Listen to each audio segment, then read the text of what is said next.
नमस्कार, बहुत स्वागत है आपका ओंकार न्यूज में। मैं हूं आपके साथ ज्योति यादव। तो बुलेटिन की शुरुआत करेंगे बड़ी खबर के साथ। पीएम नरेंद्र मोदी आज असम दौरे पर हैं, जहां उन्होंने राज्य को 14,300 करोड़ रुपए की सौगात दी है। उन्होंने पूर्वोत्तर भारत को पहला एम्स और 3 मेडिकल कॉलेजें भी सौगात में दी हैं। उन्होंने कहा कि पिछले 9 वर्षों में नॉर्थ ईस्ट की कनेक्टिविटी को लेकर काफी चर्चा की। और क्या कुछ कहा उन्होंने, आइए सुनाते हैं आपको। देखने को मिल रही है। मैं देश में कहीं भी जाता हूं, उत्तर में, दक्षिण में, नॉर्थ ईस्ट में, पिछले 9 वर्षों में हुए विकास की चर्चा करता हूं तो कुछ लोगों को बहुत परेशानी हो जाती है। ये नई बीमारी है।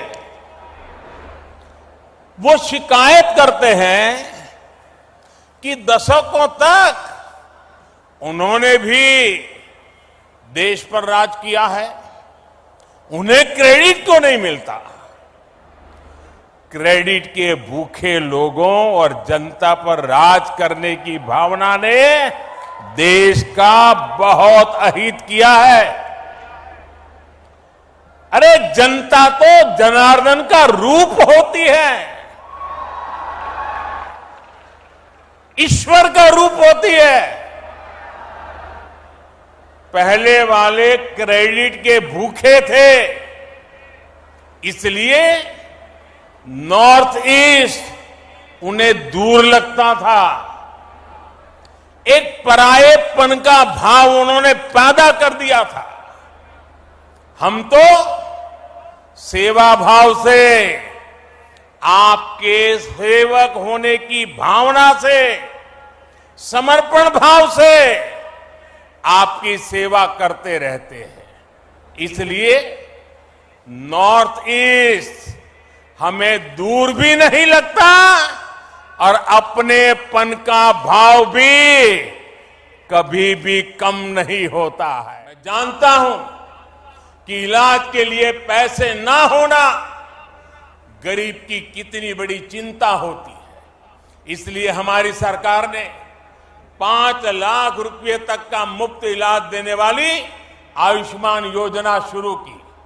मैं जानता हूं कि महंगी दवाइयों से गरीब और मध्यम वर्ग कितना परेशान होता है। इसलिए हमारी सरकार ने 9,000 से ज्यादा जन औषधि केंद्र खोले। इन केंद्रों पर सैकड़ों दवाइयां सस्ते में उपलब्ध कराई। मैं जानता हूं हार्ट के ऑपरेशन में, घुटने के ऑपरेशन में गरीब और मध्यम वर्ग का कितना ज्यादा खर्च हो रहा था। इसलिए हमारी सरकार ने स्टेंट की कीमतों को नियंत्रित किया, नी इम्प्लांट की कीमतों को नियंत्रित किया। मैं जानता हूं कि जब गरीब को डायलिसिस की जरूरत होती है तो वो कितना परेशान होता है। इसलिए हमारी सरकार ने हर जिले में मुफ्त डायलिसिस वाली योजना शुरू की, लाखों लोगों को इसका फायदा पहुंचाया। मैं जानता हूं गंभीर बीमारी का समय से पता लगना कितना जरूरी होता है। तो वाली हमारी सरकार ने जो योजनाएं शुरू की, उसका बहुत बड़ा लाभ हमारी माताओं, बहनों को, महिलाओं की सेहत को हुआ है। स्वच्छ भारत अभियान के तहत बने करोड़ों शौचालय ने महिलाओं को बहुत सारी बीमारियों से बचाया है। उज्ज्वला योजना के तहत मिले गैस, उस गैस कनेक्शन से महिलाओं को जानलेवा धुएं से मुक्ति दिलाई है। जल जीवन मिशन के तहत हर घर जल आने से करोड़ों महिलाओं का पानी से होने वाली बीमारियों से बचाव हुआ है। मिशन इंद्रधनुष ने करोड़ों महिलाओं का मुफ्त टीकाकरण करके उन्हें गंभीर बीमारी से बचाया है। आयुष्मान भारत योजना ने महिलाओं को अस्पताल में 5 लाख रुपए तक के मुफ्त इलाज का भरोसा दिया है। देखने को मिल रही है। नई दिल्ली बीजेपी मुख्यालय में भारत रत्न बाबा साहेब अंबेडकर भीमराव जी की जयंती पर बीजेपी राष्ट्रीय मध्य ने श्रद्धांजलि अर्पित की है। इस दौरान उन्होंने कहा कि पीएम के नेतृत्व में सरकार बाबा साहेब के मार्ग पर चलकर सामाजिक न्याय और आर्थिक अत्यंतों से सबका विकास सुनिश्चित कर रही है। वहीं नड्डा ने कहा कि देश के विकास की दृष्टि से, सामाजिक उत्थान की दृष्टि से, सामाजिक न्याय की दृष्टि से भारत रत्न डॉक्टर भीमराव अंबेडकर जी का बहुत बड़ा योगदान है, जिसे भारत की जनता कभी भूल नहीं सकती। देश के विकास के दृष्टि से और देश के सामाजिक उत्थान की दृष्टि से और सामाजिक न्याय की दृष्टि से उनका बहुत बड़ा योगदान है, जिसको भारत की जनता कभी भूल नहीं सकती। हम सबको मालूम है कि वह संविधान के चीफ आर्किटेक्ट रहे और उन्होंने भारत के संविधान में सामाजिक न्याय, आर्थिक न्याय और प्रजातंत्र किस तरीके से मजबूत हो सकता है, इसकी नींव संविधान के माध्यम से रखी थी। और उनके योगदान के कारण हम कह सकते हैं कि आज भारत तीव्र गति से जो आगे बढ़ा है, उस बढ़ने में उनका बहुत बड़ा योगदान है, जिन्होंने सारे समाज को एकत्र करके एक साथ आगे बढ़ाने में एक उसकी संवैधानिक ढांचे में व्यवस्था की थी, जिस कारण से लखनऊ में भारत रत्न बाबा साहेब अम्बेडकर भीमराव जी की जयंती के अवसर पर सीएम योगी आदित्यनाथ पहुंचे। उन्होंने बाबा साहब को श्रद्धांजलि दी। उन्होंने कहा कि बाबा साहब डॉक्टर भीमराव अम्बेडकर ने न केवल भारत बल्कि दुनिया के हर पीड़ित, शोषित और वंचित की आवाज बने। पीएम मोदी की सीएम ने इस दौरान जमकर तारीफ भी की है। बाबा साहब भीमराव अम्बेडकर की इन शिक्षाओं को वास्तव में हर गांव, हर गरीब, हर किसान, हर वंचित, हर दमित, हर शोषित व्यक्ति तक पहुंचाने का कार्य ईमानदारी से किसी ने किया तो वह नाम है प्रधानमंत्री मोदी। मोदी जी ने हर एक तबके तक इन योजनाओं को पहुंचाने का काम किया, बिना भेदभाव के पहुंचाने का काम किया। आज जब गरीब को, पिछले भारत अकेला देश है जिस देश में 80 करोड़ गरीबों को बिना भेदभाव के फ्री में राशन देने का कार्य सरकार कर रही है। करोड़ों लोगों को सिर ढकने के लिए आवास उपलब्ध कराया जा रहा है। 10 करोड़ से अधिक गरीबों को एक शौचालय उपलब्ध करवाया गया। 4 करोड़ से अधिक गरीबों को विद्युत के निःशुल्क कनेक्शन उपलब्ध करवाए गए। 8 करोड़ से अधिक गरीबों के लिए उज्ज्वला योजना के निःशुल्क कनेक्शन उपलब्ध करवाए गए। 50 करोड़ गरीब देश के अंदर प्रधानमंत्री आयुष्मान भारत की सुविधा का लाभ ले रहे हैं और करोड़ों लोगों को जिस जमीन पर उनकी झोपड़ी है, उनका मकान है, उसका मालिकाना अधिकार देने का काम भी पीएम स्वामित्व योजना के अंतर्गत किसी ने किया तो प्रधानमंत्री मोदी जी ने किया है। हम सब जानते हैं कि बाबा साहब भीमराव अम्बेडकर के नाम पर राजनीति बहुत सारे लोगों ने की होगी, लेकिन उनसे जुड़े हुए प्रमुख स्थलों को तीर्थ के रूप में विकसित करने का कार्य प्रधानमंत्री मोदी जी ने किया। पंच तीर्थ की परिकल्पना को साकार करने का कार्य मऊ है, दिल्ली है, मुंबई है, इंग्लैंड का वह भवन जहां रहकर के उच्च शिक्षा बाबा साहब ने अर्जित की थी, नागपुर का दीक्षा भूमि, ये सभी 5 स्थलों को पंच तीर्थ के रूप में विकसित करने का जो कार्य बाबा साहब भीमराव अम्बेडकर ने किया, वह अभिनंदनीय कार्य था। और ये हमारा सौभाग्य है कि अम्बेडकर महासभा के प्रस्तावों को ध्यान में रख करके प्रदेश सरकार ने पूर्व राष्ट्रपति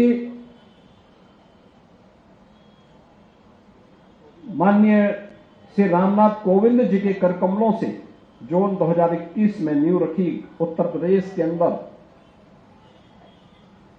बाबा साहब भीमराव अम्बेडकर स्मारक और सांस्कृतिक केंद्र आज वह बनने की अंतिम चरण में चल रहा है। बहुत शीघ्र एक भव्य स्मारक और सांस्कृतिक केंद्र उत्तर प्रदेश वासियों को उत्तर प्रदेश की राजधानी लखनऊ में बाबा साहब की स्मृतियों को आगे बढ़ाने के लिए प्राप्त होगा। हम सब जानते हैं कि सैकड़ों वर्षों की गुलामी कि जो विकृतियां किसी भी समाज में आती हैं, भारतीय समाज उससे अछूता नहीं था। और उस कालखंड में उस कालखंड में पूरे देश के दमित, शोषित, पीड़ित मानवता की आवाज, देश की आजादी के आंदोलन बने थे बाबा साहब डॉक्टर भीमराव अंबेडकर। वो न केवल भारत के लिए बल्कि दुनिया के हर पीड़ित, शोषित और वंचित की आवाज बने। दुनिया का सबसे बड़ा संविधान, दुनिया के सबसे बड़े लोकतंत्र को देकर के बाबा साहब डॉक्टर भीमराव अंबेडकर ने एक नए युग का सूत्रपात किया। हम सब जानते हैं बाबा साहब भीमराव अंबेडकर ने दुनिया के प्रतिष्ठित विश्वविद्यालयों से उच्च शिक्षा की डिग्री हासिल की। याद करिए, 2014 के पहले एक गरीब और एक दलित पानी के लिए भटकता था। दबंग लोग पानी नहीं पीने देते थे। इंडिया मार्क का हैंडपंप सरकार के पैसे से लगता था, कुछ लोग उसमें काबिज हो जाते थे। आज तो हम लोग हर घर, प्रधानमंत्री मोदी जी ने व्यवस्था कर दी कि हर घर तक पाइप कनेक्शन उपलब्ध करवाएंगे। हर घर तक ये पाइप कनेक्शन उपलब्ध होगा। 1 करोड़ परिवारों को कल सायंकाल तक शुद्ध पेयजल के कनेक्शन उपलब्ध करवाने के कार्य संपन्न हो चुके हैं। बाबा साहब भीमराव। प्रयागराज में उमेश पाल मर्डर केस की साजिश रचने वाले अतीक अहमद ने खुद अपना गुनाह कबूल कर लिया है। अतीक अहमद पुलिस के सामने ये मान लिया है कि बमबाजी और हत्या उसके इशारे पर हुई है। पुलिस के सामने अतीक अहमद का सब्र टूट गया है। अब वो अपने गुनाह पुलिस के सामने कबूल कर रहा है। पुलिस ने कड़ाई से पूछताछ तो की। अतीक एक के बाद एक अपने सभी गुनाह कबूल करता गया। अतीक अहमद ने पुलिस के सामने कबूल लिया है कि उमेश पाल को मारने की पूरी प्लानिंग उसकी थी, क्योंकि उसके अपहरण का केस आखिरी स्टेज में पहुंच चुका था। अतीक अहमद ने पुलिस हिरासत में कहा कि उमेश पाल उसके खिलाफ बोल रहा था, जिसका गलत मैसेज जा रहा था। वही सूत्रों के मुताबिक अतीक अहमद ने कहा कि उमेश को 2 दिन दहाड़े नहीं मारा गया था, फिर हमारे नाम का खौफ खत्म हो जाएगा, इसलिए हमने ये फैसला लिया। अतीक अहमद ने माना कि उमेश पाल के घर के बाहर दोनों पुलिसकर्मियों के साथ उसे मारने की योजना उसके इशारे पर तैयार हुई है, ताकि अहमद का कहना है कि वह चाहता था कि प्रयागराज में लोग जाने कि अतीक अभी जिंदा है।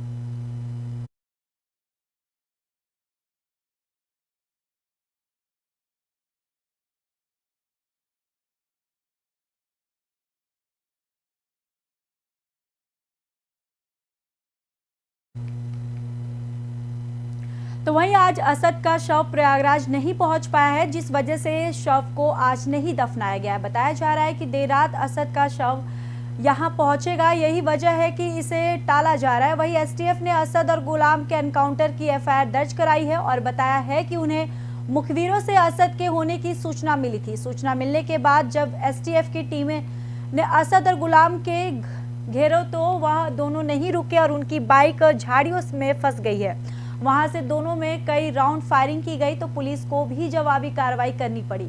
इस दौरान असद और गुलाम को गोली लग गई और दोनों मारे गए हैं।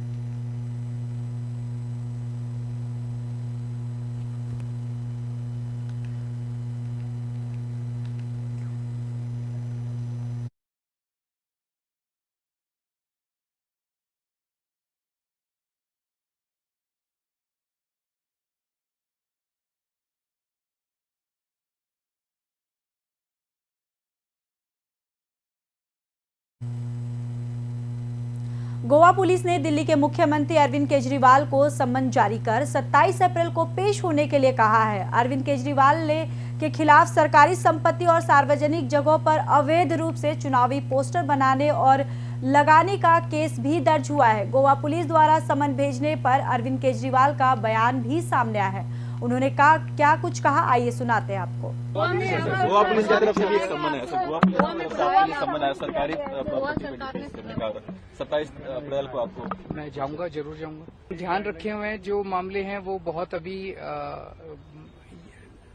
मतलब सीरियस मामले नहीं है, ज्यादा हॉस्पिटलाइजेशन भी नहीं हो रहा, डेथ्स भी कोई नहीं है, तो अगर कोई भी जरूरत पड़ेगी तो उचित कदम उठाएंगे।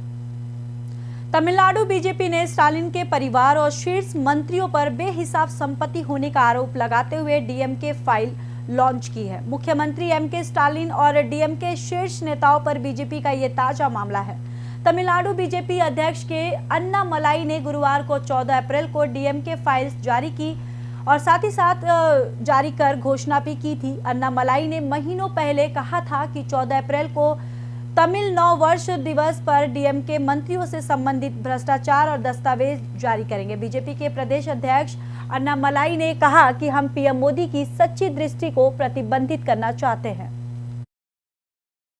And not only that, and we are very clear as a party that we want to reflect the true vision of our Honorable Prime Minister Narendra Modi ji, a clean government, a clean party which takes up issues that matters to the public. That is why coming June 1st, second week, once our leaders finalize the BJP units Nadai Payanam, in English Padayatra, our leaders and cadres would walk across Tamil Nadu, taking up the issue of corruption, talking about Prime Minister Modi ji, his Gujarat model, how he is against corruption, how Tamil Nadu can change for the better. And for that we have invited the common people also to join our Nadai Payanam and make it a grand success, because it is not a party-oriented Nadai Payanam, it's a people-oriented Nadai Payanam, Padayatra. So that also we have spoken today.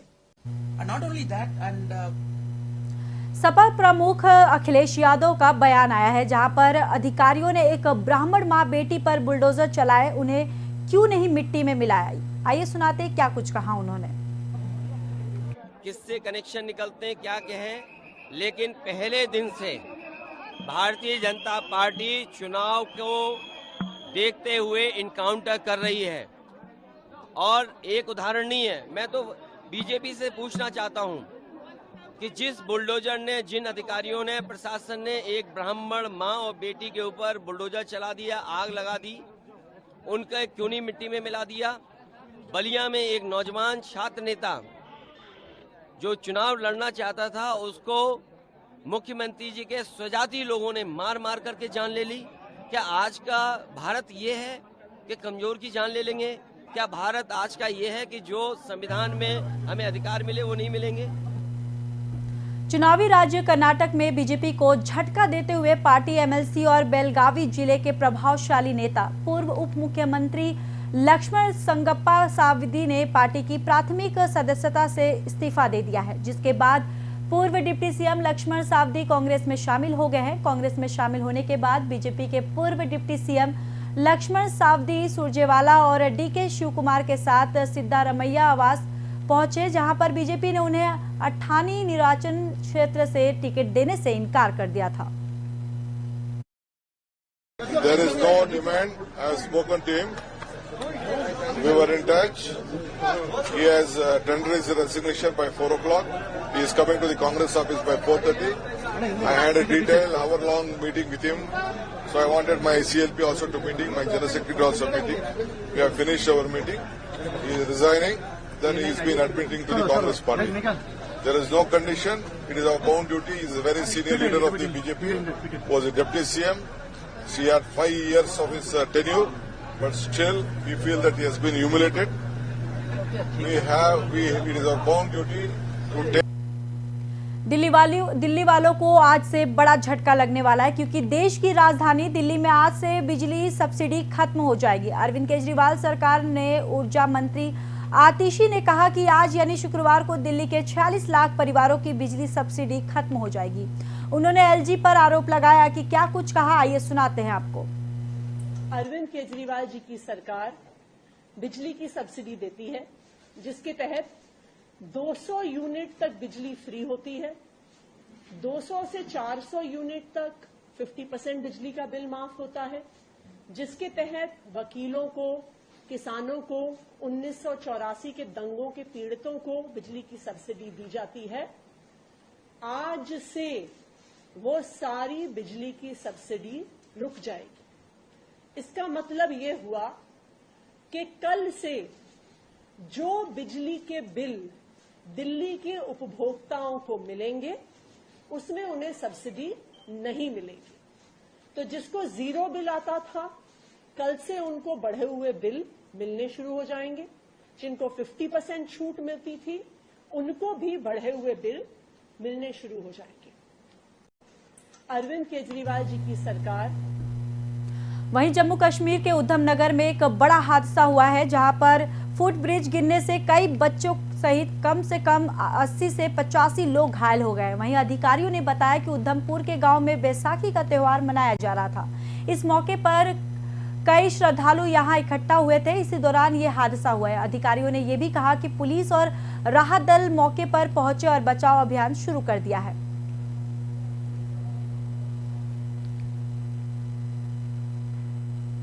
फिलहाल इस bulletin में इतना ही। बाकी देश और दुनिया की खबरों के लिए देखते रहिए ओंकार न्यूज।